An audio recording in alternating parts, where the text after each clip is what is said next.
Thank you. Let me just add, you've heard from my colleagues. First of all, thank you to Leader Pelosi and Schumer. Thank you to all of you for being here today and your commitment. And let me just say, because people ask me, what would you tell the dreamers and these families in your state? I would tell them, you belong here, because that's what this is about. We have all met with these members, these kids, these families in our communities. They are not numbers, they are not graphs, they are real people that are contributing in our communities. And I will tell you to a T, every single one of them that I have met with, they are working hard, they are putting themselves through school, they're paying for it, they are going home to help their parents with their jobs. They are committed to doing everything that they can to be an integral part of our communities, and they are not getting recognition for that. Let me just say this. These kids are phenomenal. And the ones that I have met with are too afraid to even tell their story because they're afraid to come forward. They're afraid that when they leave that home that day, when they come home, their parents may not be there. I don't know about all of you, but I did not grow up that way.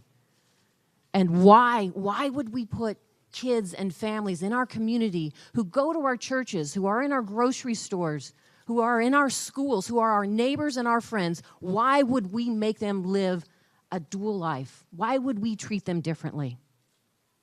What we are doing here today is saying enough. It is time to pass the DREAM Act. It is time to talk about the benefits of immigrants in our community.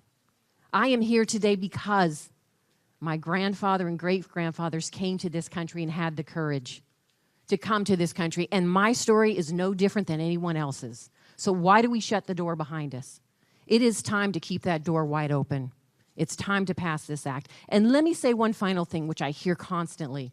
There are over 12,000 dreamers in Nevada alone, and they contribute over $500 million to the state of Nevada and our economy. You've heard the statistics that if we are to deport them and their families, we are going to lose $1 billion, billions of dollars in this economy. That's why the businesses support it in my state and across this country. That's why the farmers, that's why cattle ranchers, you name it, across this country support passing comprehensive immigration reform and keeping these families here. But let me throw this out here, because this is a misnomer and this is not a true fact. The dreamers here are contributing to our economy, and they are not depressing wages, and they are not taking away others' jobs. I'm telling you that right now.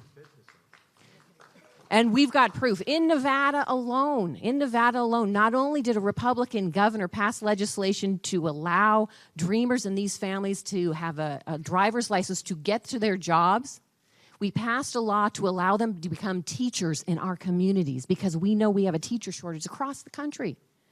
That's what this is about.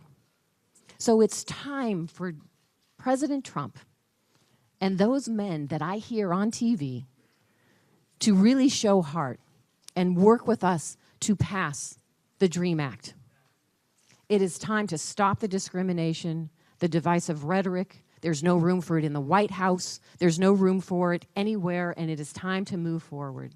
I cannot thank you all enough for being here, and thank you to my colleagues across both houses of Congress. We are going to get this done, and we are not going to stop fighting until we make this happen. So thank you for coming here today.